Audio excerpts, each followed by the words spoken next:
Hello बच्चों, आपका biology मेंटस में राज सर आप लोग के लिए फिर से लेके आ गया हूँ पार्ट 2 लेसन 4 का। बायोलॉजी का लेसन 4 का ऑब्जेक्टिव प्रश्न हम लोग पढ़ रहे थे, जिसमें पार्ट 1 में हम लोगों ने 18 प्रश्न पढ़ लिया था। इसमें और भी प्रश्न हम लोग पढ़ेंगे जो कि लिए आपके लिए बहुत ज़्यादा इम्पोर्टेंट है, चाहे वो बोर्ड हो चाहे नीट हो, उसके लिए बहुत ज़्यादा इम्पोर्टेंट है। और सबसे ज़्यादा ये चल रहा है वो बोर्ड के लिए बहुत ज़्यादा इम्पोर्टेंट है। इससे बाहर बोर्ड में एक भी प्रश्न नहीं आएंगे। इसलिए अगर आप पार्ट 1 नहीं देखे हैं तो पहले पार्ट 1 देख लीजिए, उसके बाद पार्ट 2 देखिए, आपको बेहद अच्छे तरह से समझ में आएगा और आप बेहद बहुत अच्छा बोर्ड में करेंगे। और बोर्ड में आप बहुत ही 70 में 70 लाएंगे। ऑब्जेक्टिव हो चाहे शॉर्ट क्वेश्चन हो चाहे लॉन्ग क्वेश्चन हो, सभी प्रश्न यहाँ पढ़ाए जाते हैं, जिसमें आपको ऑब्जेक्टिव सारे प्रश्न यहीं से आएंगे। एग्ज़ाम में जो भी प्रश्न आएंगे यहीं से आएंगे, शॉर्ट प्रश्न जो आएंगे एग्ज़ाम में यहीं से आएंगे, और आपको लॉन्ग क्वेश्चन जो आएंगे वो यहीं से आएंगे। इसलिए मेरे चैनल के साथ जुड़ जाइए और डेली के डेली आप लोगों को रेगुलर क्लास चलता है, जो कि शॉर्ट क्वेश्चन भी मिलता है, ऑब्जेक्टिव प्रश्न भी मिलता है। अगर डेली के डेली हमारे यहाँ से पढ़ के जाते हैं तो इतना जानिए कि बहुत ज़्यादा बेहतर होगा और एग्ज़ाम में 70 में 70 लाना बहुत ही हो जाएगा आसान, और बिल्कुल आएगा ही आएगा। आप पढ़ के तो देखिए, आपको अनुभव हो जाएगा कि आखिर मेरे चैनल में मिलता क्या है। यकीन नहीं है तो आप पढ़ के एक बार देखिए। मैं बोलता हूँ हमेशा कि जीतने वाले क्या करते हैं, हमेशा कोशिश करते हैं। तो कोशिश एक बार कर लेने में क्या जाता है, मेरे यहाँ से भी एक बार कोशिश कर लीजिए और कोशिश करके देखिए सफलता मिलता है कि नहीं मिलता है, तब आके बोलिएगा। एक मक्खी भी बाहर से आ गई ना तो फिर बोलिएगा। एक अनुभव बहुत बड़ी चीज़ होती है, और मैंने अनुभव किया है कि जो भी प्रश्न आते हैं ना वो मेरे चैनल में जो वीडियो डले हुए हैं ना वहीं से आते हैं। बार बार मैं बोलता हूँ, ज़िंदगी में जी जलाने से ज़िंदगी रोशन हो जाती है।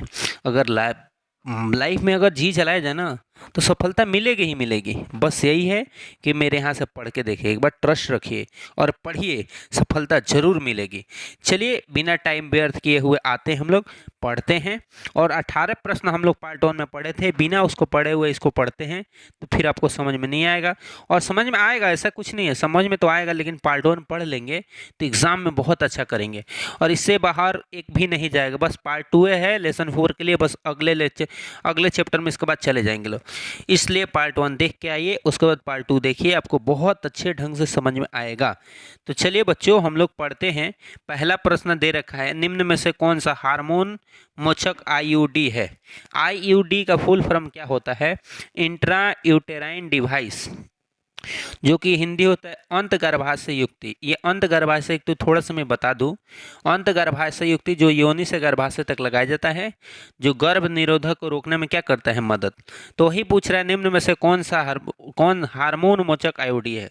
पहला ऑप्शन दे रखा है LNG-20, दूसरा दे रखा है प्रोजेस्टाल, तीसरा दे रखा है 1 और 2 दोनों, और चौथा लिपेस्लूप। तो इसका जो सही आंसर है ये 1 और 2 दोनों सही है, मतलब ऑप्शन नंबर 3 राइट आंसर है। अगले प्रश्न पे आते हैं हम लोग, औषधि रहित आयोडीन निम्न में से कौन सा है। पहला ऑप्शन है LNG-20, दूसरा है लिपेस्लूप, तीसरा है कॉपर टी, चौथा है सभी। तो इसका जो राइट प्रश्न है वो लिपेस्लूप है, इसको भूलेंगे नहीं, जो कि नीट 2022 में प्रश्न पूछा भी गया था। अगले प्रश्न पे आते हैं, निम्न में से कौन तांबा मोचक आईयूडी है। ऑप्शन दे रखा है कॉपर टी, दूसरा है कॉपर 7 मल्टीयोड 375 कॉपर टी, और तीसरा ऑप्शन है 1 और 2 दोनों। तो इसका जो राइट आंसर है बाबू ये 1 और 2 दोनों है।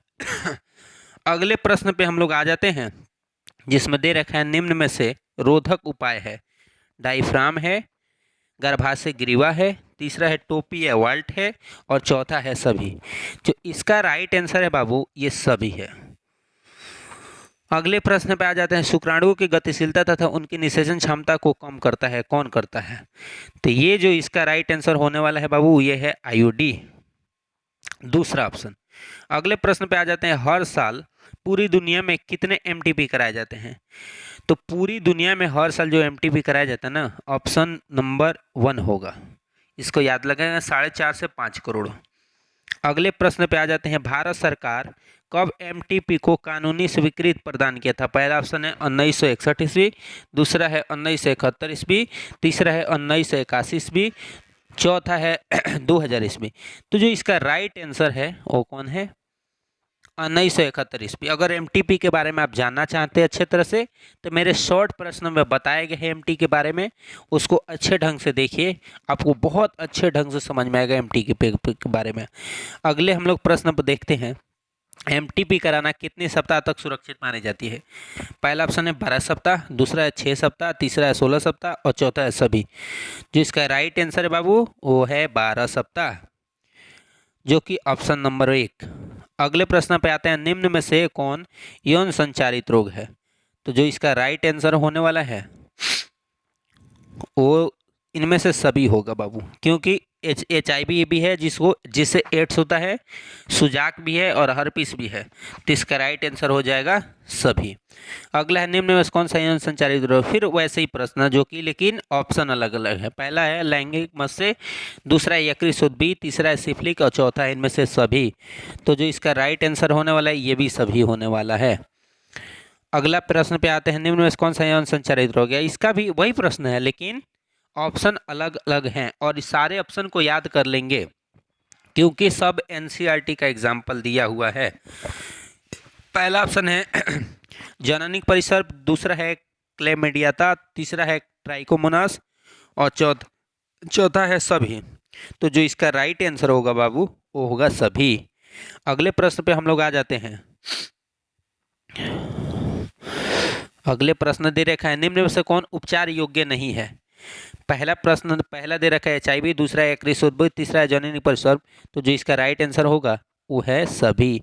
ये उपचार योग्य नहीं है, मतलब इसको ठीक नहीं किया जा सकता है, रोका जा सकता है बस ठीक नहीं किया जा सकता है। अगला आता है, निम्न में से कौन सी एक विधि जन्म नियंत्रण की है? तो आप लोग को पता है IUD है, हम लोग पहले ही पढ़ के आ रहे हैं, तो इसका जो राइट आंसर होने वाला है क्या है? IUD। अगले प्रश्न पे आ जाते हैं हम लोग। टेस्ट ट्यूब बेबी प्रक्रिया में प्रारंभिक भ्रूण का स्थानांतरण किया जाता है कहाँ पे? प्रारंभिक जो स्थानांतरण किया जाता है, जो 8 ब्लास्टोमेयर तक होते हैं उसको हम लोग कहाँ? फैलोपी नलिका में करते हैं। मतलब बाहर जो अंडाणु और शुक्राणु को लैब में क्या कराया जाता है? संयोग कराया जाता है, जिसके कारण जो इग्मनज बनते हैं वो वृद्धि करके अगर 8 ब्लास्टोमेयर तक बनाते हैं तो उसको फैलोपियन नलिका में स्थानांतरित किया जाता है। अगर 8 से अधिक बनाते हैं ना या 16 बना दे तो उसको गर्भाशय में क्या किया जाता है? अंतरास्थित किया जाता है। इस बात को याद रखेंगे। अगले प्रश्न पे आते हैं, वर्तमान समय में भारत में गर्भ निरोधक सर्वाधिक मान्य विधि कौन सी है? ऑप्शन दे रखा है डायफ्राम, दूसरा है ट्यूबेक्टोमी, तीसरा है सर्वाइकल कैप और चौथा है IUD। तो सबसे सर्वमान्य आज चल रहा है आजकल तो है IUD, जो कि ऑप्शन नंबर 4 है। अगले प्रश्न पे आ जाते हैं, मादा में मुख्य गोली निम्न में से रोकती है? निषेचन को, रोपण को, अंड उत्सर्ग को, इनमें से कोई नहीं। जो मुख्य गोली है ना वो अंड उत्सर्ग को रोकती है, माने अंडा का निर्माण नहीं होने देती है। इस बात को याद रख लेंगे। अगले प्रश्न पे आते हैं, अंड वाहिनी में सीधे युग्मक प्रवेश की तकनीक है IVF, ET, MTS, POST। तो जो इसका राइट आंसर है बाबू वो है IVF। अगले प्रश्न पे आ जाते हैं, कापर टी क्या करता है? अंड उत्सर्ग को रोकता है, निषेचन को रोकता है, गैमेटोजेनेसिस को रोकता है, इनमें से सभी। तो जो अंड वो कापर टी है ये निषेचन को क्या करता है? रोकता है। अगले प्रश्न पे आ जाते हैं, जो कि ये डायरेक्ट दिया हुआ है बाबू, मिलान सही है, एकदम राइट है, पहला का पहला दूसरा का दूसरा। इसको आपको याद कर जाना है, बस कुछ नहीं करना है, इसको याद कर देना है। यहीं पे बच्चों पार्ट 2 में टोटल ऑब्जेक्टिव प्रश्न लेसन 4 का खत्म होता है बायो का। इससे बाहर एग्जाम में एक भी प्रश्न नहीं आएंगे। इसको अच्छे ढंग से आप पढ़ के जाते हैं तो बिल्कुल आप ऑब्जेक्टिव में 35 में 35 तो लाएंगे ही। अगर थ्योरी और लॉन्ग क्वेश्चन देख लेते हैं तो आप 70 में 70 एग्जाम में लाएंगे और आपका हमेशा बेहतर ही होगा। अगर वीडियो अच्छा लगा हो तो वीडियो को लाइक करें, कमेंट करें, चैनल को सब्सक्राइब करें और बेल आइकन की घंटी ना दबाना भूलें। और हाँ, डेली के डेली क्लास जो भी जा रहा है, ऑब्जेक्टिव जा रहा है या शॉर्ट प्रश्न जा रहा है, उसको पढ़ने की कोशिश करें। अगर पढ़ेंगे तो आपके लिए बहुत ज़्यादा बेहतर होगा और बहुत बेहतर आप करेंगे। चलिए मिलते हैं, इसके बाद मिलते हैं अगले वीडियो में। तब तक के लिए जय।